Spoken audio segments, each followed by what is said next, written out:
Fascist সরকার প্রধান বলতেন এতিমের টাকা আত্মসাৎ করেছেন।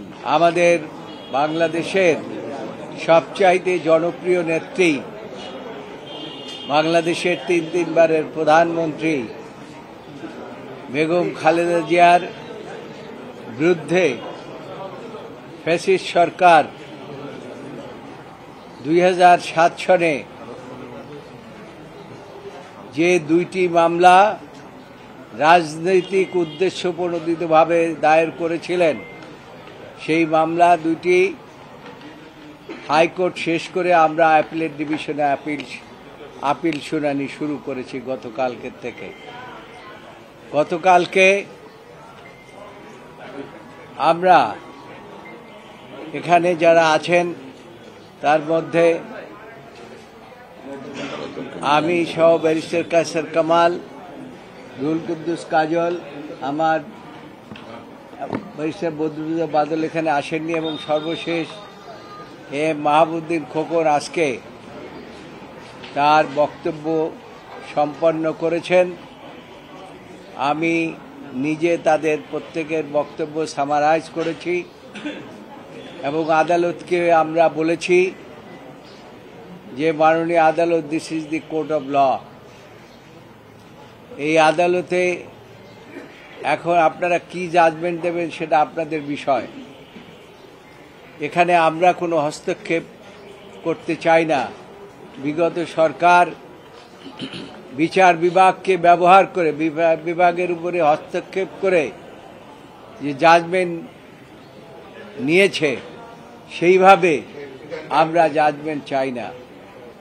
আমরা চাই আমাদের অ্যাপিল যেভাবে আমরা করেছি, এর মধ্যে কোনো রকম কোনো ম্যাটেরিয়ালস নাই বেগম খালেদা জিয়া অন্য কাউকে কনভিক্ট করার মতো।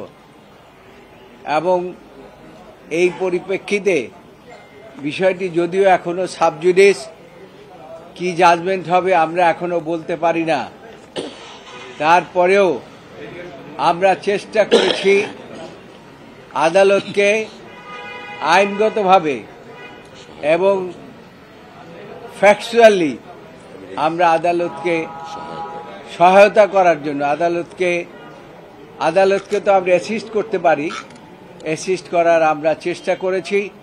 আমাদের এখানে যারা উপস্থিত আছেন সকলেই চেষ্টা করেছেন এবং আশা করি আমরা আদালত থেকে, এই বর্তমান যে আদালত আছে, আমরা বিশ্বাস করি যে এই আদালতের উপরে কোনো প্রশাসনিক হস্তক্ষেপ নাই এবং সেই কারণে তারা নিরপেক্ষ একটি জাজমেন্ট এই মামলায় দেবেন, এইটাই আমরা আশা করি।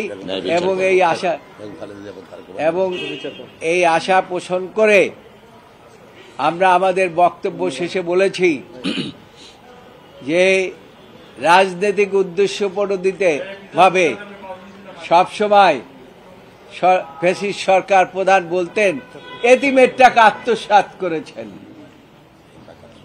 অথচ আপনারা শেষ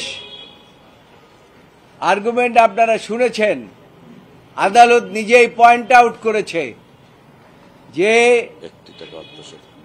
টাকার কথা বলা হয়েছে এবং যে অ্যাকাউন্টের কথা বলা হয়েছে সেইখানে বেগম খালেদা জিয়ার কোনো স্বাক্ষরই নাই। তো কাজেই টাকাও আত্মসাৎ হয় নাই, টাকা আরো বহুগুণ বেড়েছে। এটা আমাদের সকল আইনজীবীরা আর্গুমেন্টে বলেছেন যে এখন 8 কোটি টাকার উপরে প্রায় 9 কোটি টাকার মতো, এবং 2 কোটি টাকার থেকে 9 কোটি টাকা হয়েছে। কাজেই আত্মসাতের কোনো ইনগ্রিডিয়েন্ট এই মামলার মধ্যে না থাকা সত্ত্বেও বেগম খালেদা জিয়াকে নিম্ন আদালত একটি মামলায় 5 বছর, আরেকটি মামলায় 7 বছর দিয়েছে। যে মামলাটিতে 5 বছর দিয়েছে, হাইকোর্ট এসে সেটা 10 বছর দিয়েছে, এবং এটা খুবই দুঃখজনক। এবং এটা শুধু বেগম খালেদা জিয়ার ক্ষেত্রেই প্রযোজ্য যে সে কথা নয়, এটা আমাদের নেতা, যিনি বাংলাদেশের গণমানুষের ভবিষ্যৎ, জনাব তারেক রহমানের ক্ষেত্রেও প্রযোজ্য এবং তাকেও এই মামলায় সাজা দিয়েছেন। এটা খুবই দুঃখজনক এবং অপ্রত্যাশিত এবং রাজনৈতিক উদ্দেশ্য প্রণোদিত। কাজেই আমরা আশা করি আদালত থেকে ন্যায় বিচার আমরা পাব।